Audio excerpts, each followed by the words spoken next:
അമൃത് Veni hair elixir presents daily news സായാഹ്ന വാർത്തകൾ powered by Pulimoottil Silks KSFE. എന്താ ഒരു മൂഡ് ഓഫ്? ഇപ്പൊ മുടി വല്ലാതെ കൊഴിയുന്നുണ്ട്, അതാ തോന്നുന്നു. ഈസ്ട്രജന്റെയും വൈറ്റമിൻ ഡിയുടെയും കുറവാണ് മിക്ക സ്ത്രീകളുടെയും മുടി കൊഴിച്ചിലിന്റെ പ്രധാന കാരണം. അമൃത് Veni hair elixir for women സ്ത്രീകളുടെ മുടിയുടെ വളർച്ചയ്ക്കും ശക്തിക്കും അത്യാവശ്യമായ herbal ഈസ്ട്രജനാലും vitamin ഡിയാലും സമ്പുഷ്ടമാക്കിയതാണ് Amrit Veni hair elixir for women.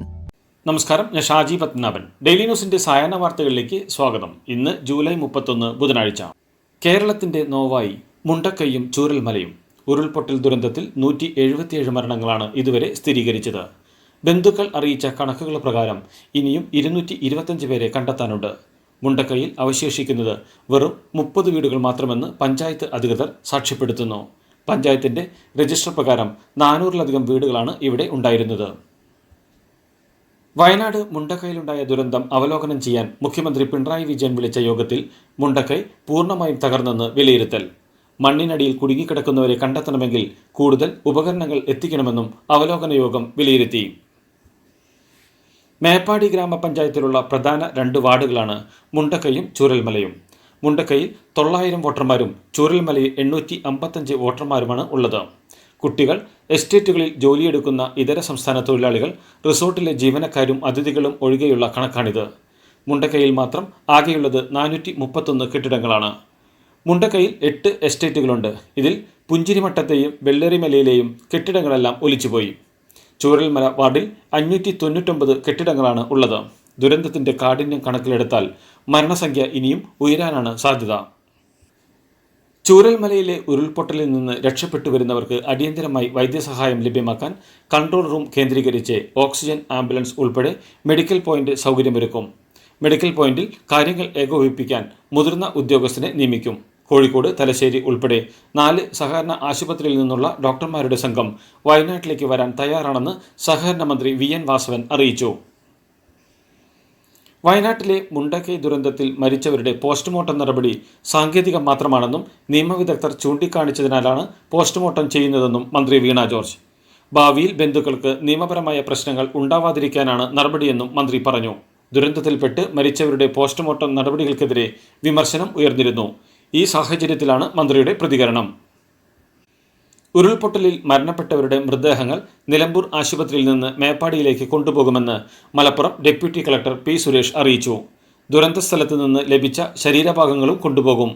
38 ആംബുലൻസുകളിലായാണ് ഇവ കൊണ്ടുപോകുക. മൃതദേഹങ്ങൾ മേപ്പാടിയിൽ എത്തിച്ച ശേഷം ബന്ധുക്കൾക്ക് തിരിച്ചറിയാൻ സൗകര്യമൊരുക്കും. ആരും നിലമ്പൂരിലേക്ക് വരേണ്ടതില്ലെന്നും ഡെപ്യൂട്ടി കളക്ടർ അറിയിച്ചു.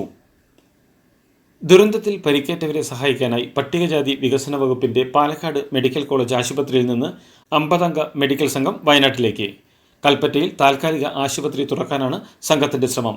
നഴ്സുമാർ, പാരാമെഡിക്കൽ ജീവനക്കാർ എന്നിവരും സംഘത്തിലുണ്ട്. മന്ത്രി OR കേളുവിന്റെ നിർദ്ദേശാനുസരണമാണ് മെഡിക്കൽ സംഘം പുറപ്പെട്ടത്. മുണ്ടക്കൈയിലെ ദുരന്തത്തിൽ രക്ഷാപ്രവർത്തനത്തിന് വെല്ലുവിളിയായി ചൂരൽമലയിൽ വീണ്ടും മഴ പെയ്യുന്നതിനാൽ രക്ഷാപ്രവർത്തനം മന്ദഗതിയിലാകുമെന്ന് സൂചന. സൈന്യവും നാട്ടുകാരും സന്നദ്ധ സംഘങ്ങളും ചേർന്ന് നടത്തുന്ന രക്ഷാപ്രവർത്തനം പുരോഗമിക്കുകയാണ്. ഉരുൾപൊട്ടലുണ്ടായതിന് കാരണം 2 ആഴ്ചയോളം തുടർച്ചയായി പെയ്ത അതിതീവ്ര മഴയാണെന്നാണ് കാലാവസ്ഥാ വിദഗ്ധരുടെ നിഗമനം. വയനാട് മുണ്ടക്കൈയിൽ രക്ഷാപ്രവർത്തനം ഊർജിതമാക്കുന്നതിലേക്കായി ബെയിലി പാലം നിർമ്മാണം ആരംഭിച്ചു. രക്ഷാപ്രവർത്തനം കൂടുതൽ വേഗത്തിലാക്കാൻ ഇത് സഹായിക്കുമെന്ന് മന്ത്രി K. രാജൻ അറിയിച്ചു. ബെയിലി പാലം നിർമ്മിക്കുന്നതിന് വേണ്ടിയുള്ള സാധനങ്ങളുമായി 11 മണിയോടെ പ്രത്യേക വിമാനം കണ്ണൂർ വിമാനത്താവളത്തിലെത്തി. 18 ലോറികൾ അവിടെ സജ്ജമാക്കിയിരുന്നു. പിന്നീട് അവ റോഡ് മാർഗം വയനാട്ടിലെത്തിച്ചു. ചൂരൽമലയിലുണ്ടായ ഉരുൾപൊട്ടലിൽ ജില്ലാ ഭരണകൂടവുമായി ബന്ധപ്പെട്ട് ദുരിതാശ്വാസ പ്രവർത്തനങ്ങൾക്ക് ആവശ്യമായ എല്ലാ പിന്തുണയും ഉറപ്പുവരുത്താൻ പൊതുവിതരണ വകുപ്പിലെയും സപ്ലൈകോയിലെയും ഉദ്യോഗസ്ഥർക്ക് നിർദ്ദേശം നൽകിയിട്ടുണ്ടെന്ന് ഭക്ഷ്യ സിവിൽ സപ്ലൈസ് വകുപ്പ് മന്ത്രി GR അനിൽ അറിയിച്ചു. വയനാട് ജില്ലയിലെയും സമീപ ജില്ലകളിലെയും സപ്ലൈകോ, ഭക്ഷ്യ, പൊതുവിതരണ വകുപ്പ് ഉദ്യോഗസ്ഥരുടെ സേവനം ഇതിനായി ഉറപ്പുവരുത്തുകയും ദുരിതാശ്വാസ ക്യാമ്പുകളിൽ അവശ്യ സാധനങ്ങൾ എത്തിച്ചു നൽകുന്നതിന് യുദ്ധകാലാടിസ്ഥാനത്തിൽ നടപടികൾ സ്വീകരിക്കണമെന്നുമാണ് നിർദ്ദേശം നൽകിയിരിക്കുന്നത്. പണ്ട് മുത്തശ്ശിയുടെ കല്യാണക്കഥ കേട്ട മുതലെയുള്ള ആഗ്രഹമാണ് അന്നത്തെ മുത്തശ്ശിയെ പോലെ എന്റെ കല്യാണത്തിന് എടുത്തൊരുങ്ങണമെന്ന്.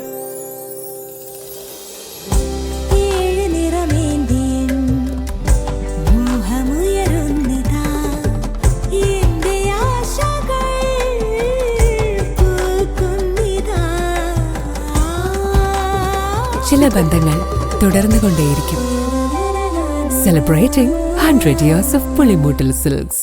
വയനാട്ടിലെ ഉരുൾപൊട്ടലിൽ ദുരിതമനുഭവിക്കുന്നവരെ എല്ലാവിധത്തിലും സഹായിക്കാൻ നാം ഒരുമിച്ച് ഇറങ്ങേണ്ട സാഹചര്യമാണെന്ന് ഗവർണർ ആരിഫ് മുഹമ്മദ് ഖാൻ. വയനാടുണ്ടായത് വൻ ദുരന്തമാണെന്നും സാധ്യമായ എല്ലാ സഹായവും നൽകുമെന്നും വയനാട്ടിലെ ക്യാമ്പുകൾ സന്ദർശിക്കുമെന്നും രാജ്യത്തിൻ്റെ എല്ലാ കോണുകളിൽ നിന്നും സഹായം പ്രതീക്ഷിക്കുന്നുവെന്നും അദ്ദേഹം പറഞ്ഞു. മുഖ്യമന്ത്രി പറഞ്ഞ പോലെ 2018-ലും 2019-ലും അതിജീവിച്ച കേരളം ഇതും അതിജീവിക്കുമെന്നും ഗവർണർ പറഞ്ഞു. വയനാട്ടിലെ ഉരുൾപൊട്ടലിലകപ്പെട്ട ദുരന്തബാധിതരെ പുനരധിവസിപ്പിക്കാൻ സർക്കാർ സ്ഥലം കണ്ടെത്തണമെന്ന് പ്രതിപക്ഷ നേതാവ് വി.ഡി. സതീശൻ. പുനരധിവസിപ്പിക്കുന്നതുവരെ ഇവരെ വാടക വീടുകളിൽ താമസിപ്പിക്കണമെന്നും വാടക കൊടുക്കാനുള്ള ഏർപ്പാടുണ്ടാക്കണമെന്നും നാളത്തെ സർവകക്ഷി യോഗത്തിൽ ഇത് സംബന്ധിച്ചുള്ള തീരുമാനമെടുക്കുമെന്നും വി.ഡി. സതീശൻ പറഞ്ഞു. മൈസൂരിലേക്ക് യാത്ര ചെയ്യുന്നവർ വയനാട് വഴിയുള്ള യാത്ര ഒഴിവാക്കണമെന്ന് കണ്ണൂർ ജില്ലാ ഭരണകൂടം അറിയിച്ചു. വയനാട് വഴി പോകുന്നതിന് പകരം ഇരിട്ടി കൂട്ടുപുഴ റോഡ് വഴി യാത്ര ചെയ്യണമെന്നാണ് നിർദ്ദേശം. വയനാട് ഉരുൾപൊട്ടലിൻ്റെ പശ്ചാത്തലത്തിൽ താമരശ്ശേരി ചുരം വഴി അത്യാവശ്യ വാഹനങ്ങൾക്ക് ഒഴികെ മറ്റുള്ള വാഹനങ്ങൾക്ക് കഴിഞ്ഞ ദിവസം മുതൽ തന്നെ നിയന്ത്രണം ഏർപ്പെടുത്തിയിരുന്നു. വയനാട് മുണ്ടക്കയിലുണ്ടായ ദുരന്തത്തിലെ ദുരിതബാധിതർക്ക് അവശ്യ സാധനങ്ങൾ എത്തിക്കുവാൻ തിരുവനന്തപുരം കളക്ടറേറ്റ് ഗ്രൗണ്ട് ഫ്ലോറിൽ കളക്ഷൻ സെൻറ്റർ തുറന്നു. ദുരിതബാധിതർക്ക് സഹായമായി സാധനങ്ങൾ വാങ്ങിയവർക്ക് കളക്ഷൻ സെൻറ്ററിൽ എത്തിക്കാം. രാവിലെ 10 മുതൽ രാത്രി 10 വരെയാണ് സെൻറ്റർ പ്രവർത്തിക്കുക. നിലവിൽ പുനരധിവാസത്തിന് പ്രാധാന്യം നൽകുന്നതിനാൽ സംഭാവനകൾ മുഖ്യമന്ത്രിയുടെ ദുരിതാശ്വാസ നിധിയിലേക്ക് നൽകിയാൽ മതി. ഇത് സംബന്ധിച്ച് സംശയങ്ങളുണ്ടെങ്കിൽ ജില്ലയിലെ കൺട്രോൾ റൂം നമ്പറായ 1077 വിളിക്കാം. തൃശൂർ ജില്ലയിൽ 96 ദുരിതാശ്വാസ ക്യാമ്പുകളിലായി 1292 കുടുംബങ്ങളെ ദുരിതാശ്വാസ ക്യാമ്പുകളിലേക്ക് മാറ്റി താമസിപ്പിച്ചു. പീച്ചി, വാഴാനി, പത്താഴക്കുണ്ട്, അസുരംകുണ്ട്, പൂമല എന്നീ ഡാമുകൾ തുറന്നിട്ടുണ്ടെന്ന് കളക്ടർ അറിയിച്ചു. പെരിങ്ങൽകുത്ത് നിലവിൽ ഒരു ഗേറ്റ് മാത്രമേ തുറന്നിട്ടുള്ളൂ. മഴ കുറഞ്ഞതിനാൽ തൂണക്കടവ് ഡാം നിലവിൽ അടച്ചിരിക്കുകയാണ്. മണലി, കുറുമാലി പുഴകളിലെ ജലനിരപ്പ് മുന്നറിയിപ്പ് പരിധിയേക്കാൾ കൂടുതലാണ്. കരുവന്നൂർ പുഴയുടെ മുന്നറിയിപ്പ് നിലയും മറികടന്നു. അതിനാൽ മണലി, കുറുമാലി, കരുവന്നൂർ, ചാലക്കുടി പുഴകളുടെ തീരത്തുള്ളവർ ജാഗ്രത പാലിക്കണമെന്ന് മുന്നറിയിപ്പുണ്ട്. പാലക്കാട് ജില്ലയിൽ 39 ദുരിതാശ്വാസ ക്യാമ്പുകൾ തുറന്നെന്ന് കളക്ടർ അറിയിച്ചു. കനത്ത മഴയെ തുടർന്ന് മണ്ണിൽ വെള്ളത്തിൻ്റെ സാച്ചുറേഷൻ കൂടുതലായതിനാൽ മണ്ണിടിച്ചിലിനുള്ള സാധ്യത നിലനിൽക്കുന്നുവെന്ന് മുന്നറിയിപ്പുണ്ട്. ആലത്തൂർ, നെല്ലിയാമ്പതി മേഖലകളിൽ ചെറിയ തോതിൽ പലയിടത്തും ഉരുൾപൊട്ടിയിരുന്നുവെന്ന് കളക്ടർ അറിയിച്ചു. നെല്ലിയാമ്പതി, ചെറുനെല്ലി ആദിവാസി സങ്കേതത്തിലെ ദുരിതബാധിതരെ എല്ലാവരെയും ട്രൈബൽ ഡെവലപ്മെൻറ്റ് ഓഫീസറുടെയും ചിറ്റൂർ അഡീഷണൽ തഹസിൽദാരുടെയും നേതൃത്വത്തിൽ ദുരിതാശ്വാസ ക്യാമ്പിലേക്ക് മാറ്റി. സംസ്ഥാനത്ത് ഇന്നുകൂടി ശക്തമായ മഴ ഉണ്ടാകുമെന്ന് കാലാവസ്ഥാ നിരീക്ഷണ കേന്ദ്രത്തിൻ്റെ മുന്നറിയിപ്പ്. മലപ്പുറം, കോഴിക്കോട്, വയനാട്, കണ്ണൂർ, കാസർഗോഡ് ജില്ലകളിലാണ് ഓറഞ്ച് അലർട്ടുള്ളത്. പത്തനംതിട്ട, ആലപ്പുഴ, കോട്ടയം, എറണാകുളം, ഇടുക്കി, തൃശൂർ, പാലക്കാട് എന്നീ ജില്ലകളിൽ യെല്ലോ അലർട്ടും പ്രഖ്യാപിച്ചിട്ടുണ്ട്. അതേസമയം നാളത്തെ ഓറഞ്ച് അലർട്ടുകൾ പിൻവലിച്ചു. മലപ്പുറം, കോഴിക്കോട്, വയനാട്, കണ്ണൂർ, കാസർഗോഡ് ജില്ലകളിൽ നാളെ യെല്ലോ അലർട്ടാണ്. നദികളിലെ ജലനിരപ്പ് അപകടകരമായി ഉയരുന്ന സാഹചര്യത്തിൽ വിവിധ ജില്ലകളിലെ നദികളിൽ കേന്ദ്ര ജല കമ്മീഷൻ ഓറഞ്ച്, മഞ്ഞ അലർട്ടുകൾ പ്രഖ്യാപിച്ചു. മലപ്പുറം, കോഴിക്കോട്, വയനാട്, കണ്ണൂർ, കാസർഗോഡ് എന്നീ 5 ജില്ലകളിൽ ഓറഞ്ച് അലർട്ടാണ് പ്രഖ്യാപിച്ചിരിക്കുന്നത്. ഇടുക്കി, എറണാകുളം, തൃശൂർ, പാലക്കാട് എന്നീ 4 ജില്ലകളിൽ യെല്ലോ അലർട്ടാണ്. അതിതീവ്ര മഴയ്ക്ക് പിന്നാലെ വെള്ളത്തിൽ മുങ്ങിയ പട്ടാമ്പി പാലത്തിലെ വെള്ളമിറങ്ങിയെങ്കിലും ഉടൻ ഗതാഗതത്തിന് തുറന്നുകൊടുക്കില്ല. ജലനിരപ്പ് താഴ്ന്നാൽ മാത്രമേ കൂടുതൽ തകരാറുകൾ മനസ്സിലാകൂ. പൊതുമരാമത്ത് വകുപ്പ് അധികൃതർ ബലക്ഷയ പരിശോധന നടത്തി മാത്രമേ പാലം തുറക്കുന്ന കാര്യത്തിൽ തീരുമാനമെടുക്കുകയുള്ളെന്ന് മുഹമ്മദ് മുഹ്സിൻ MLA പറഞ്ഞു. വയനാട്ടിലെ ചൂരൽമലയിലും മുണ്ടക്കയിലുമുണ്ടായ ഉരുൾപൊട്ടലിൻ്റെ ആഘാതത്തിൽ മനം നൊന്ത് മാധവ് ഗാഡ്ഗിൽ. കേരളത്തിൽ അടിക്കടിയുണ്ടാകുന്ന ഉരുൾപൊട്ടലുകളെക്കുറിച്ച് എന്തെങ്കിലും പറയാനുള്ള മാനസികാവസ്ഥയിലല്ല ഇപ്പോഴെന്നും അദ്ദേഹം പ്രതികരിച്ചു.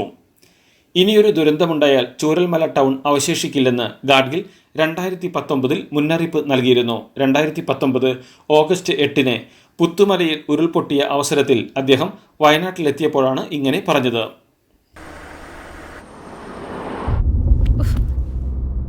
ഇതിലും നല്ലത് ബസ്സിൽ പോകുന്നതായിരുന്നു. ഇന്നോവ ക്രിസ്റ്റ വരും. അതെ, 17 പേർക്കാണ് ഇന്നോവ ക്രിസ്റ്റ കിട്ടാൻ പോകുന്നത്. മെഗാ സമ്മാനമാണെങ്കിലോ പുതുപുത്തൻ ബെൻസ് കാറും. പിന്നെ ആദ്യ സീരീസിൽ 170 പേർക്ക് ഐഫോണും. ഇത്തവണ സമ്മാനങ്ങളുടെ നക്ഷത്ര തിളക്കവുമായി KSFE ഗാലക്സി ചിട്ടികൾ. സംസ്ഥാനത്ത് വിവിധ തദ്ദേശ സ്ഥാപനങ്ങളിലേക്ക് നടന്ന ഉപതെരഞ്ഞെടുപ്പിൽ സീറ്റ് നിലയിൽ LDF നേട്ടമുണ്ടാക്കിയെങ്കിലും 2 പഞ്ചായത്തിലും 1 നഗരസഭയിലും ഇടതുമുന്നണിക്ക് ഭൂരിപക്ഷം നഷ്ടപ്പെട്ടെന്ന് റിപ്പോർട്ടുകൾ. സംസ്ഥാനത്ത് 49 തദ്ദേശ വാർഡുകളിലേക്കാണ് ഉപതെരഞ്ഞെടുപ്പ് നടന്നത്. 23 ഇടതുമുന്നണി ജയിച്ചു. 19 സീറ്റാണ് UDFന്, 4 UDF സ്വതന്ത്രർ ജയിച്ചിട്ടുണ്ട്. കഴിഞ്ഞ തവണ 4 സീറ്റുണ്ടായിരുന്ന NDAക്ക് 1 സീറ്റ് കുറഞ്ഞു. കുട്ടനാട്ടിലെ രാമങ്കരി 13 വാർഡിലെ ഉപതെരഞ്ഞെടുപ്പിൽ LDF സ്ഥാനാർത്ഥി CPMലെ B. സരിൻകുമാർ വിജയിച്ചു. കടുത്ത പോരാട്ടത്തിൽ UDF സ്ഥാനാർത്ഥിയും സരിന്റെ പിതാവുമായ VA ബാലകൃഷ്ണനെ 9 വോട്ടുകൾക്കാണ് അദ്ദേഹം പരാജയപ്പെടുത്തിയത്. കേരള സംസ്ഥാന ലോട്ടറി വകുപ്പിന്റെ മൺസൂൺ ബമ്പർ ഭാഗ്യക്കുറി നറുക്കെടുപ്പ് ഫലം പുറത്ത്. 10 കോടി രൂപയുടെ ഒന്നാം സമ്മാനം ലഭിച്ചത് MD 769524 എന്ന നമ്പറിനാണ്. ബാറുടമകളുടെ പണപ്പിരിവ് കോഴ നൽകാനായിരുന്നില്ലെന്ന് ക്രൈംബ്രാഞ്ച് അന്വേഷണ റിപ്പോർട്ട്. അതേസമയം ശബ്ദരേഖ ചോർച്ച കണ്ടെത്താൻ അന്വേഷണ സംഘത്തിന് കഴിഞ്ഞില്ല. തിരുവനന്തപുരത്ത് വീട് വാങ്ങാനായിരുന്നു പിരിവ്. ശബ്ദരേഖ ഇടുക്കി ഗ്രൂപ്പിലിട്ട അനിമോൻ തലസ്ഥാനത്ത് വീട് വാങ്ങുന്നതിനെ എതിർത്തിരുന്നു. പണം പിരിക്കണമെന്ന് നേതൃത്വം ശക്തമായി ആവശ്യപ്പെട്ടപ്പോഴാണ് ശബ്ദരേഖയിട്ടത്. മദ്യലഹരിയിൽ എന്തൊക്കെ പറഞ്ഞുവെന്ന് ഓർമ്മയില്ലെന്ന് അനിമോൻ ക്രൈംബ്രാഞ്ചിന് മൊഴി നൽകിയിരുന്നു. ഹമാസിന്റെ രാഷ്ട്രീയകാര്യ സമിതി തലവൻ ഇസ്മായിൽ ഹനിയ കൊല്ലപ്പെട്ടു. ഇറാന്റെ തലസ്ഥാനമായ ടെഹ്റാനിൽ വെച്ച് അദ്ദേഹം കൊല്ലപ്പെട്ടതായാണ് റിപ്പോർട്ട്. ഇറാൻ പ്രസിഡന്റ് മസൂദ് പെർസെഷ്കിന്റെ സത്യപ്രതിജ്ഞാ ചടങ്ങിൽ പങ്കെടുക്കാനാണ് ചൊവ്വാഴ്ച ഹനിയ ടെഹ്റാനിലെത്തിയത്. ചടങ്ങിന് മുമ്പ് ഇരുവരും കൂടിക്കാഴ്ച നടത്തിയിരുന്നു. ഇറാഖിൽ അമേരിക്കൻ സേനയുടെ വ്യോമാക്രമണത്തിൽ 4 പേർ കൊല്ലപ്പെട്ടതായും നിരവധി പേർക്ക് പരിക്കേറ്റതായും റിപ്പോർട്ട്. ആളില്ല വിമാനങ്ങൾ ഉപയോഗിച്ചുകൊണ്ട് അമേരിക്കൻ സേനയ്ക്ക് നേരെ ആക്രമണം നടത്താൻ പദ്ധതി ഇട്ടിരുന്നവരെ ലക്ഷ്യമിട്ടായിരുന്നു ആക്രമണമെന്ന് സേനാവൃത്തങ്ങൾ വിശദീകരിച്ചു. സ്വയം പ്രതിരോധത്തിന് തങ്ങൾക്ക് എപ്പോഴും അവകാശമുണ്ടെന്നും ആവശ്യമായ നടപടികൾ സ്വീകരിക്കാൻ മടിക്കില്ലെന്നും അമേരിക്കൻ ഉദ്യോഗസ്ഥർ വിശദീകരിച്ചു. ആക്രമണം നടന്ന വിവരം ഇറാഖിലെ സുരക്ഷാ സേനയുമായി ബന്ധപ്പെട്ടവരും സ്ഥിരീകരിച്ചു.